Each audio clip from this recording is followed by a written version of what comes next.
Livro Profecias, primeiro parágrafo, O Porvir do Mundo, primeira parte.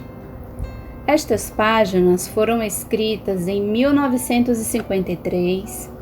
Era indispensável esclarecer que foi esse o ponto de vista, ou seja, o centro da perspectiva no tempo para os acontecimentos de que tratamos e hoje são futuros. Passará o tempo e então o leitor os achará passado, e seu centro de perspectiva será diferente. Demos como precisão o ano, porque neste caso a visão desceu por intuição à dimensão tempo é quem se desenvolve o conteúdo da mesma. Quisemos outrossim traduzi-la nos termos racionais correntes como são usados e aceitos pela forma mental moderna. Dessa forma, mais se concretizou a visão encouraçada na lógica. Em outras palavras, tornou-se prática, acessível à psicologia do homem que age na Terra, a fim de que a visão se adapte melhor a essa psicologia que não admite sonhos. Apresentamo-la aqui, apesar de descer ela de outros planos de consciência, como uma simples hipótese sem nada mais pretender. Hipótese passada ao crivo do raciocínio, que lhe poderá controlar o realizar-se, quando os acontecimentos, hoje futuros, terão ficado atrás no passado. Para sermos práticos, digamos logo que é inútil iludir-se acreditando em ideologias. Se quisermos caminhar em terreno sólido, temos que ater-nos às leis biológicas. E as leis da vida são bem diversas das teorias abstratas que os pensadores desejariam aplicar à pele dos povos, para forçar os acontecimentos históricos. A história tem sua inteligência própria, já disseram os alhures, e o demonstraremos melhor neste capítulo. O que diremos é a consequência lógica dos princípios do sistema que até aqui foram desenvolvidos. Não trabalhamos, pois, com fantasia. A história tem suas leis, seus grandes ciclos, seus períodos menores, seus círculos de forças, seus motivos dominantes, que tendem a repetir-se, ainda que em planos diversos. A história passa e repassa pelos mesmos pontos, repisa a mesma estrada, volta aos mesmos pontos crísticos, encontrando os mesmos perigos, desmoronamentos, dores, reações e ressurreições. Assim, em última análise, a história, em seus motivos formais, pode parecer sempre a mesma, ainda que não idêntica. Mas há outras histórias, a verdadeira, que não é envenenada de idealismos, nem feita para uso exclusivo do vencedor, para legalizar com direito e justiça diante de Deus e dos homens. Sua primeira violência e extorsão, de que nasce depois, com arranjo qualquer direito. A realidade em que se encontra atrás das compilações artificiais da história é sempre a que se produz pelo choque do egoísmo de indivíduos ou classes sociais, ou povos e nações que todos querem viver.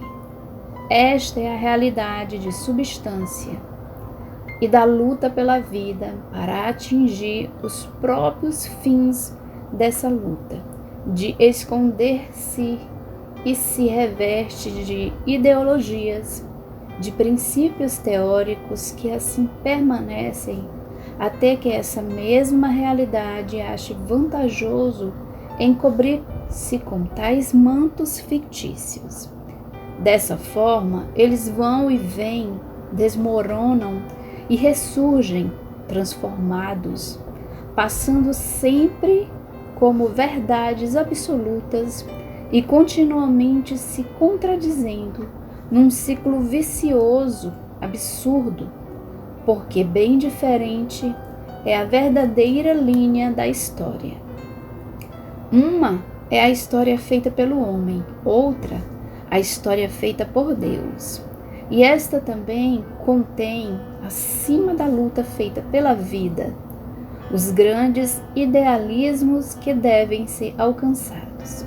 Mas estes não correspondem às ideologias e programas proclamados pelo homem com o intuito de esconder sua luta para viver. Por isso acharemos a história um modelo de absurdos, um discurso sem pé nem cabeça, se a olharmos superficialmente, tal qual se acha escrita nos livros.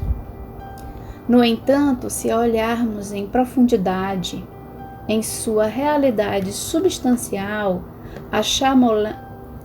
achá-la-emos um modelo de lógica, uma admirável coordenação de acontecimentos dirigidos a metas precisas.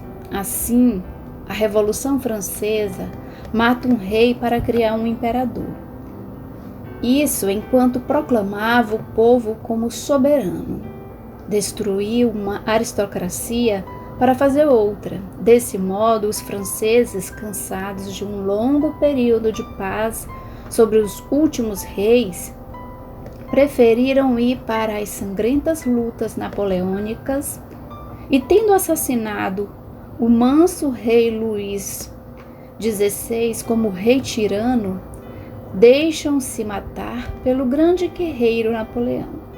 Vista assim, do lado de fora, a história é um absurdo, mas se observarmos mais profundamente nisto tudo, veremos uma velha e geral lei biológica, isto é, que a árvore, como o animal e o homem, quando vivem sua maturidade e deram seu fruto, tem que acabar, pois que a vida esgotou nessa forma de vida as energias que lhe destinara, e para que a vida possa continuar, deve renovar-se num novo ser, filho do velho que morre e do qual deve continuar a obra.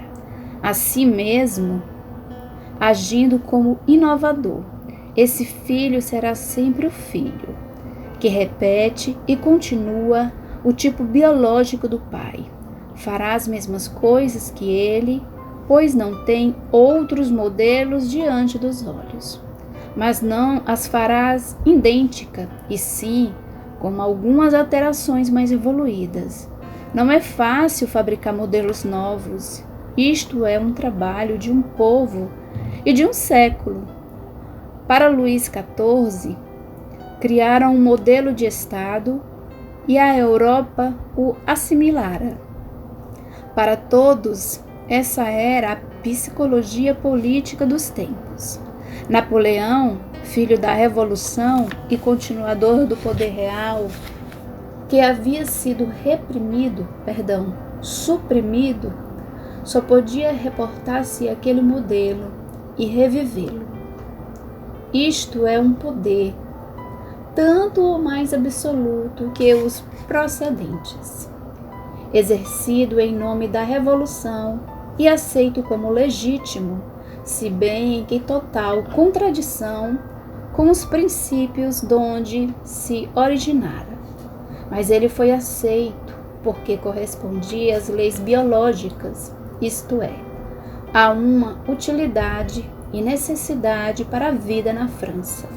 Naquela hora, aceito e reconhecido como legítimo, porque o poder de Napoleão satisfazia a maior necessidade da revolução naquele momento, que era de vencer, subjugando os povos para lhes inculcar e impor seus próprios princípios inovadores. Este é apenas um exemplo em que vemos, sob teorias e aparências formais, uma realidade totalmente diversa. A vida é prática, tem um utilitarismo imediato. E as ideologias, mesmo sendo utilitárias, são-nos a longo prazo e de forma vaga e incerta. Por trás das ideologias há a luta de classes, há o espírito gregário, há a concepção egoística do poder, pura exploração em benefício próprio, em dano do povo explorado e com razão. Ao menos neste nosso plano animal, porque aqui esta é a lei para os ignorantes e ineptos, a favor dos mais hábeis e fortes. Prossigamos observando o que faz a verdadeira história nesse período que citamos.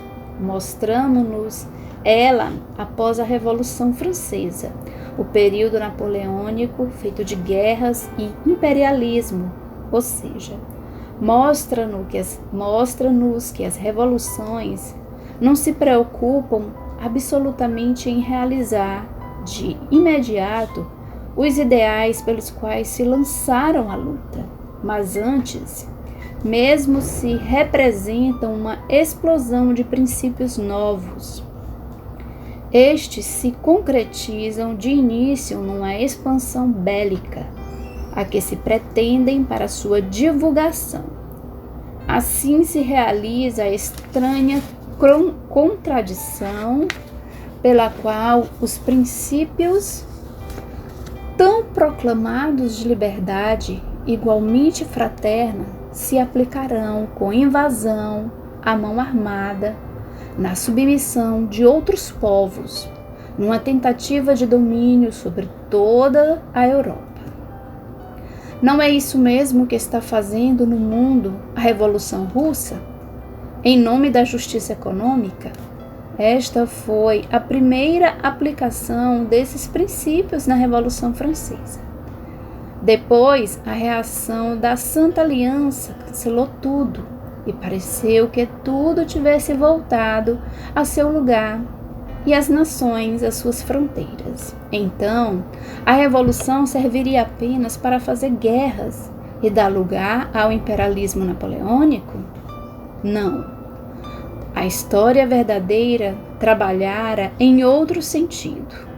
Através de todo esse tumulto de contradições, o trabalho real fora o lançamento de novos princípios, de uma semente de que nasceram os governos representativos, a liberdade política, os estados nacionais e etc.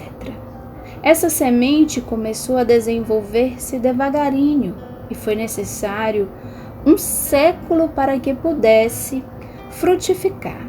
Por isso a Revolução lançara, mas não realizara as novas ideias. E construir, de fato, um novo modelo de vida é obra de povos de séculos, já o dissemos. Assim, cada passo tivera sua função logicamente em cadeia. A Revolução, como sempre, tivera apenas uma função negativa, de limpar o terreno, de destruir o velho, a fim de poder, em seu lugar, construir o novo. E enquanto destruía, a Revolução afirmou novos princípios, mas sem fixá-los. Napoleão divulgou-os e só como meio de divulgação ele e seu imperialismo foram aceitos pela história. Tanto é verdade que, atingido esse seu objetivo, a história rejeitou tudo e nada restou do imperialismo. Assim, a morte de Luís XVI foi necessária para que pudesse com ele morrer o velho sistema e ficar desimpedido o terreno político. A Revolução foi indispensável para reclamar as novas ideias. Napoleão e o imperialismo para divulgá-las. O trabalho de um século e de vários povos para assimilá-las e fixá-las em formas concretas e particulares que bem se distanciam das originais. Como se vê, a história verdadeira agiu com um rígido processo lógico, uma espécie de proposições encadeadas, proposições conceituais, mas expressas na forma concreta dos fatos, já que os fatos são as palavras e as proposições da língua da história. Apliquemos agora tudo isso ao atual momento histórico, para compreender quais são, além das formas exteriores aparentes, o caminho real e os objetivos da história presente e do futuro próximo. Referimos-nos à Revolução Francesa e ao imperialismo napoleônico, porque hoje estamos num período de revolução e imperialismo. É no ciclo de desenvolvimento das revoluções que se realiza a série de proposições que acima examinamos, ou seja, esgotamento do velho sistema, revolução para batê-lo e lançar a ideia de mais uma evoluída guerra de conquista para defendê-lo, imperialismo da nação revolucionária para dominar outros povos, submetendo-os a si com violência, assim como o macho fecunda a fêmea, esgotamento das guerras, fim do imperialismo, já inútil como tal logo que se tenham atingido os objetivos da divulgação, isolacionismo da nação que iniciou e revolução e liquidação de suas conquistas imperialistas, assimilação secular da ideia da revolução adaptada aos vários povos, mas de uma forma impessoal, em que se esquece o país de origem, que já se tornou inútil ao progresso. Isso tudo não é uma regra de um caso ou um período, mas o desenvolvimento da lógica que está na inteligência da história. Podemos então tomá-lo como lei geral, estabelecida por um repetir-se constante do mesmo processo racional, quando a história torna a percorrer as mesmas passagens e estão em jogo as mesmas forças. A lógica das coisas autoriza-nos, pois, a aplicar ao momento atual as mesmas leis. Assim, a Revolução Russa e suas consequências estão enfeixadas dentro desta lei. Também a Revolução Francesa teve suas ideologias, mas permanece sempre a mesma substância, em cada caso. O desenvolvimento das proposições lógicas dessa lei dá-nos ela, então, mesmo um caso atual da Revolução Russa, um caminho traçado. É isto que temos perto de nós como atual realização histórica. O conteúdo das ideologias diz respeito a outros séculos, pois não se improvisa um modelo de vida social novo em poucos anos, e o mundo ainda vive nos velhos sistemas, os únicos que até agora foram assimilados. Mais tarde, as ideologias se transferirão a outros povos que as adaptarão a si, naquilo que lhes sirva, esquecendo até talvez sua origem russa, já longínqua no tempo. É esse um trabalho longo e profundo que só a inteligência da história conhece. Um trabalho que os homens de hoje não conhecem e do qual não se dão conta. Eles estão ligados aos acontecimentos históricos imediatos que representam o desenvolvimento daquelas proposições que se devem exprimir na forma concreta dos fatos. Posta de parte, pois, as ideologias. Vejamos quais são, ao contrário, os termos consecutivos que seguiu e terá que servir o porvir à Revolução Russa. Como se vê pela resolução desses problemas, ao invés de fazer apelo à inteligência, e muito menos à bondade humana, apoiamo-nos sobretudo na inteligência de Deus, que alhures demonstramos estar presente na história. Foi essa inteligência que quis a lei da evolução e a impõe. Se não fora por Deus impulsionado a cada passo, bem pouco realizaria o homem. Observemos como acontece tudo.